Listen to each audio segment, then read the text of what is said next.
আজ দোকানের মতো নিমকি ঘরেতেই বানিয়ে নিয়েছি।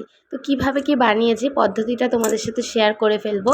আর তোমরা শেষ পর্যন্ত ভিডিওটা দেখবে, তাহলে অবশ্যই বুঝতে পারবে। খুব সুন্দর হয়েছিল, মুচমুচে হয়েছিল নিমকিগুলো। তোমরা দেখে অলরেডি বুঝেই গেছো যে কতটা ভালো হয়েছে। হ্যালো বন্ধুরা, কেমন আছো? আশা করি সবাই খুব ভালো আছো। নতুন আর একটা ভিডিওতে তোমাদের সকলকে আরও একবার ওয়েলকাম করছি। তো নিমকিটা বানানোর জন্য লাগবে 1 বাটি ময়দা।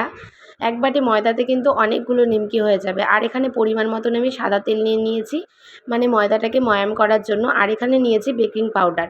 বেকিং পাউডারটা খুব অল্প পরিমাণেই দেবে, মানে ময়দার পরিমাণ যতটা হবে সেই অনুযায়ী পাউডারটা দিতে হবে।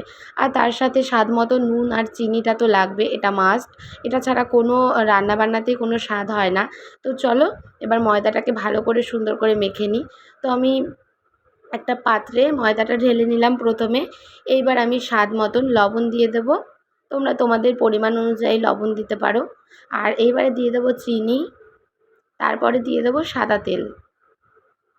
আর এটা কিন্তু সাদা তেলেই করতে হবে। আর তার মধ্যে দিয়ে দিচ্ছি আমি বেকিং পাউডার।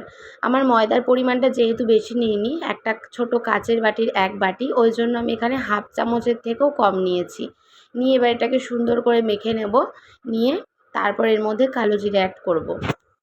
তোমরা কালো জিরে ছাড়াও করতে পারো, কেননা দোকানে যেই ছোটো নিমকিগুলো আমরা খেয়ে থাকি ওগুলোর মধ্যে কিন্তু কালো জিরে দেওয়া থাকে না।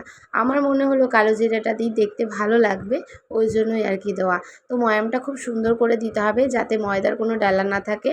তাহলে তো খুব মানে মোটামুটি একটা ডো করে নিয়েছি। তারপর দেখো, না একদম শক্ত হবে না একদম নরম হবে। আর দেখো 1 বাটি ময়দাতে অনেকটা কিন্তু হয়েছে মেখে নেবার পর। এবার এটাকে আমি লেচি কেটে নেব আর তারপর সুন্দর করে বেলে নেব। যতটা ময়দা মেখেছিলাম সেখান থেকে কিন্তু এখানে 3টে লেচি হয়েছে, বেশ বড় বড়, তোমরা বুঝতে পারছো। এবার এটাকে আমি বেলে নেব।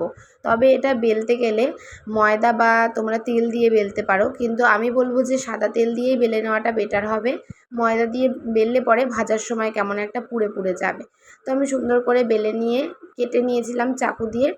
আর একদম কুচো করিনি, একটু বড় বড় সাইজের রেখেছি। আর এগুলো তেল দিয়ে বেলার একটাই সুবিধা, তেল দিয়ে বেলে নিলে না, কড়াইতে যখন তুমি তেলের মধ্যে ছাড়বে তখন প্রতিটা একদম ছেড়ে ছেড়ে যাবে, একটার গায়েও একটা কিন্তু লেগে থাকবে না, একদম জড়িয়ে থাকবে না, খুব সুন্দর করে ছেড়ে যাবে আর কি। আর তেলটা খুব সুন্দর করে গরম করে নিতে হবে। গরম করে নিয়ে তারপর এগুলো ছাঁকা তেলে ভেজে নিতে হবে। আর দেখো একদম কিন্তু মুচমুচে হয়েছে। আর আমি আর একবার ভেজে নিচ্ছি। এটা আমার 2-3 বার ভাজতে লেগেছিল। আর খুব সুন্দর কিন্তু হয়েছে বন্ধুরা। তো তোমাদের আশা করি ভালো লেগেছে ভিডিওটা। যদি ভালো লাগে একটা লাইক করে দিতে হবে, কমেন্ট করে জানাতে হবে আমাকে। আর তোমরা দেখো একদম দোকানের মতন দেখতে হয়েছে। এর মধ্যে তোমরা একটু বিট লবণ আর একটু চাট মশলা মাখিয়ে তারপর কিন্তু খেতে পারো। এটা সন্ধেবেলা টিফিনের সাথে, চায়ের সাথে খুব ভালো যাবে।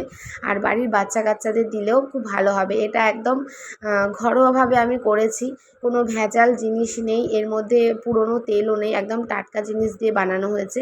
আর এই যে ভেঙে তোমাদেরকে দেখিয়ে দিলাম কতটা সুন্দর হয়েছে।